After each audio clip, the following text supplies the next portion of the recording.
Hello everyone, welcome to Yoga Upload. I'm Maris Aylward. Today's video is a pose tutorial on cow face pose, Gomukhasana.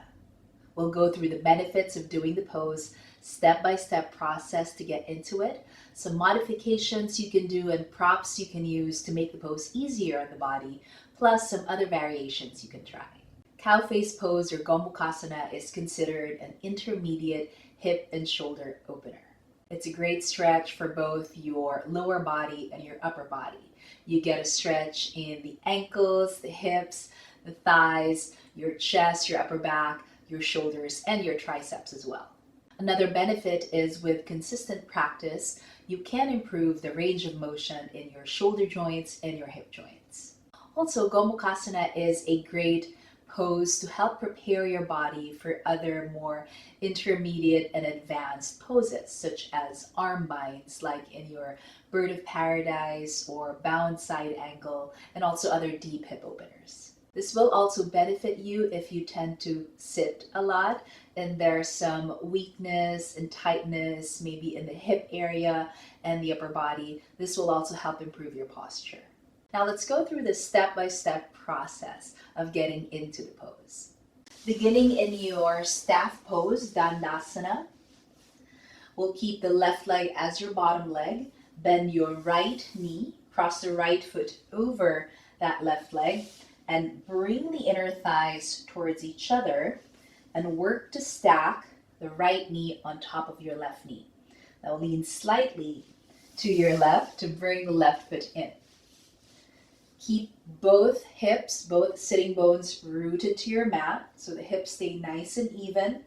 Bring the feet in, stack the knees. Keep the spine nice and tall. Now if it's your right leg on top, it will be the left arm up. So reach your left arm out to the side with your palm facing up. Lift, bend up your elbow. Encourage that stretch in your tricep so your left elbow points up, and reach that left hand on your upper back between your shoulder blades.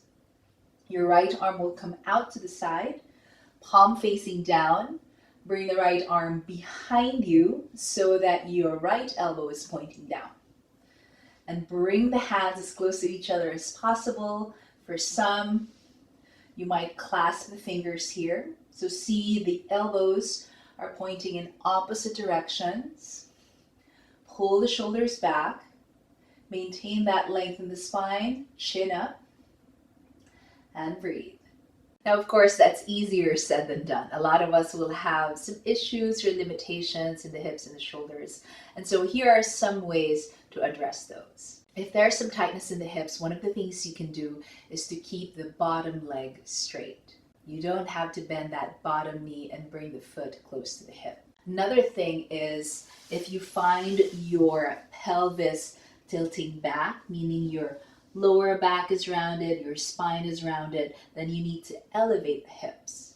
You can either sit up on a stack of blankets, you might sit on a bolster or a block. That will help keep the pelvis in a neutral position, help the thighs and the hips relax a little bit more. And you can keep your spine nice and tall that way. If there's some tightness in the shoulders, chest, or upper back, then you can use a strap or a small towel. Grab your strap or your small towel with both hands and do your best to bring the hands as close to each other as possible on that strap. Still keep the chin up, the spine long, and the shoulders back. You can also gently pull on that strap with both hands and then try moving your hands closer to each other, and do that a few times. Also note that one side might be different from the other side, so be patient with your body in this pose. If the pose is uncomfortable for your ankles, you can use a blanket to pad your ankles in this one. Some things to avoid. Of course, avoid any sharp pain anywhere in the body, especially your joints. Avoid uneven hips. You want both sides to be level. Avoid rounding your back, and make sure the elbows are not pointing out to the sides. Another modification you can do is to simply focus on either the upper body or the lower body. So you can do your cow face pose in the legs and do something else or nothing with the arms. You can also do a different seated pose or standing pose and focus on the upper body by doing just cow face arms. Once you feel comfortable in the pose, you got your alignment right, then you can add some other variations to it. You can have your cow face legs in place and maybe try eagle arms for the upper body. You can also add a twist for this one. You can do a simple twist. If your right thigh is on top, left arm will be pressing against that right thigh to twist to the right.